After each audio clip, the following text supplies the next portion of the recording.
In Avengers Infinity War, Iron Man shows up in a way that looks incredibly cool.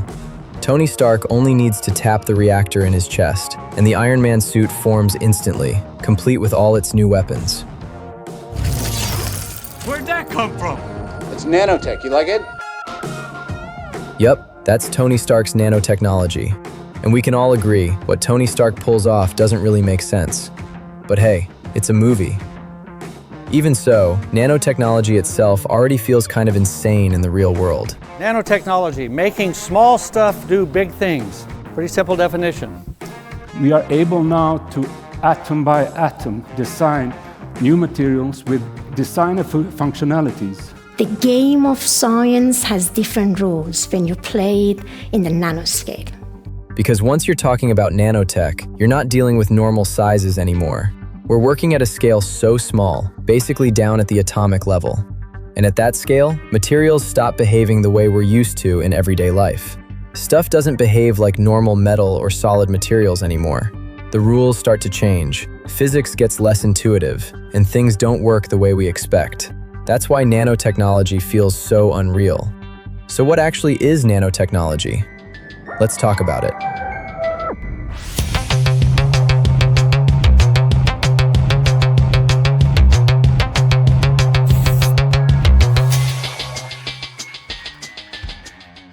Okay guys, this video is a continuation of Tony Stark's technology.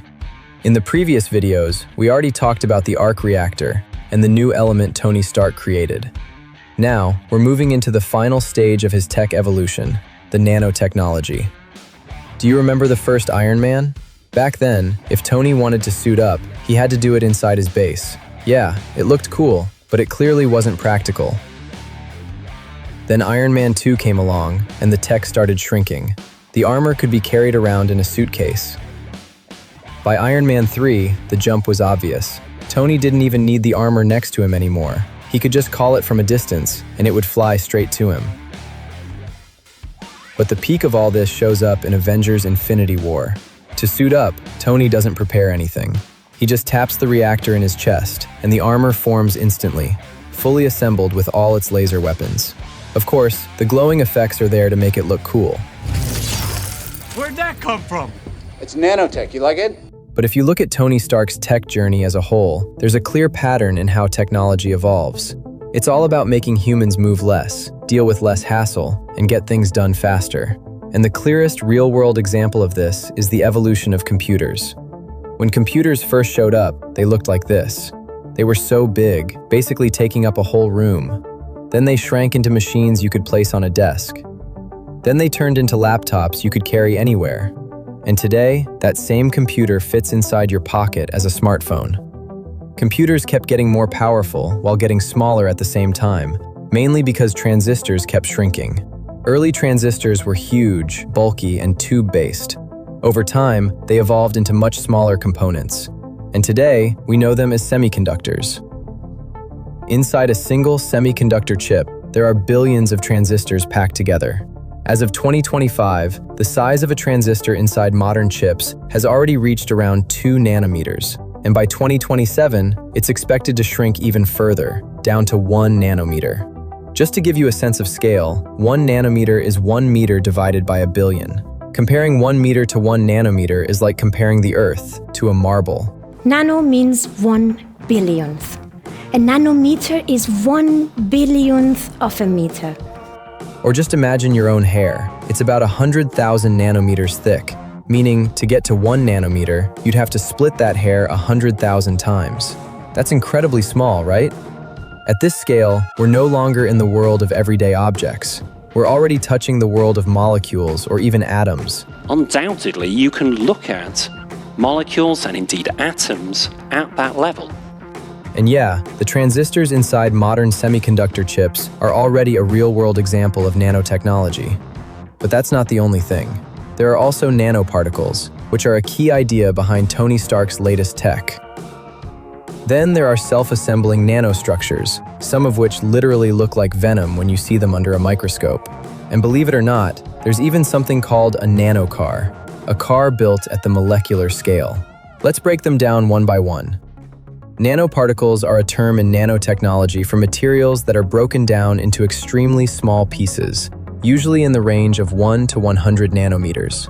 At that size, a material can start behaving very differently from how it behaves at normal scale. Materials reduced to nanosize can suddenly show very different properties than what they show on the macro scale. An easy way to picture nanotechnology is to imagine building a large cube out of many tiny blocks. Those tiny blocks are the nanoparticles. Each nanoparticle block can have a different shape, can be round, square, or something else. But once they're all assembled and packed together, the final result is still one solid cube. And the size and shape of those tiny blocks, which are the nanoparticles, are what determine the material's final properties. This kind of nanoparticle engineering is already being applied in real life, especially in medicine. We can load cancer drugs inside nanoparticles, and nanoparticles can function as the carrier and necessary equipment to bring the cancer drugs to the heart of the tumor. If we put these cancer drugs inside nanoparticles, they will not get washed out by the body because the nanoparticles are too big. And today, we have more than 10 clinically approved nanoparticles for cancer that are given to patients all over the world. Now, from nanoparticles, we move one level deeper into something even stranger: self-assembly.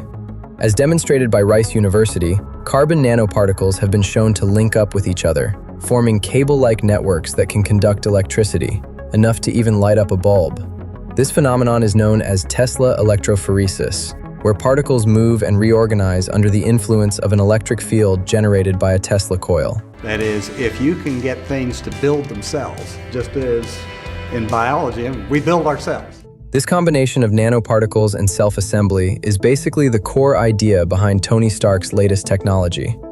By simply touching the reactor in his chest, the nanoparticles inside are released and automatically assemble themselves into armor and weapons. Of course, this part is still fiction. In the real world, we're still limited by scale, control, complexity, and the amount of energy required to make something like that work. But the idea of particles moving on their own isn't actually strange at all. At the molecular level, particles are always moving randomly because of thermal energy. This motion is known as Brownian motion. And interestingly, it's this natural movement that made scientists start asking a question. If molecules can already move on their own, could we someday design molecules that don't move randomly, but in a controlled and predictable way? Molecules all move all the time, right? It's a thing called Brownian motion. Molecules are all jiggling about all the time.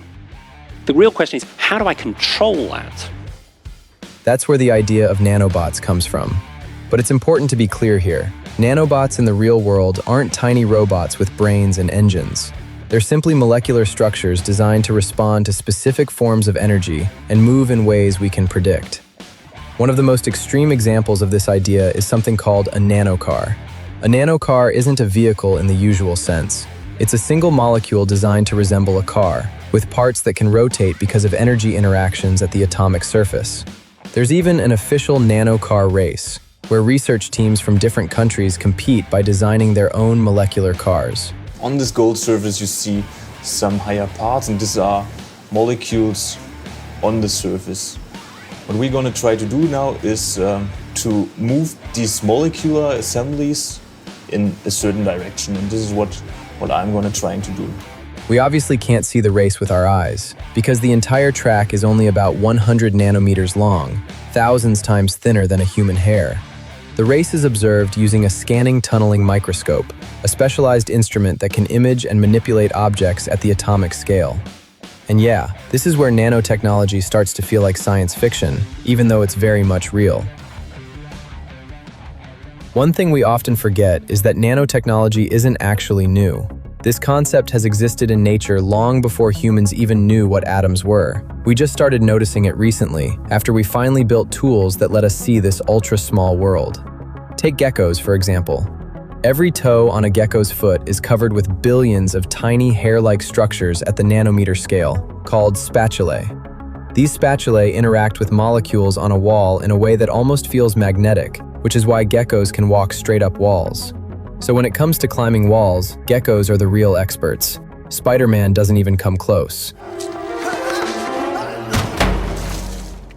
We'll break down just how insane gecko feet really are in another video, because their foot system has inspired a lot of real technologies used today.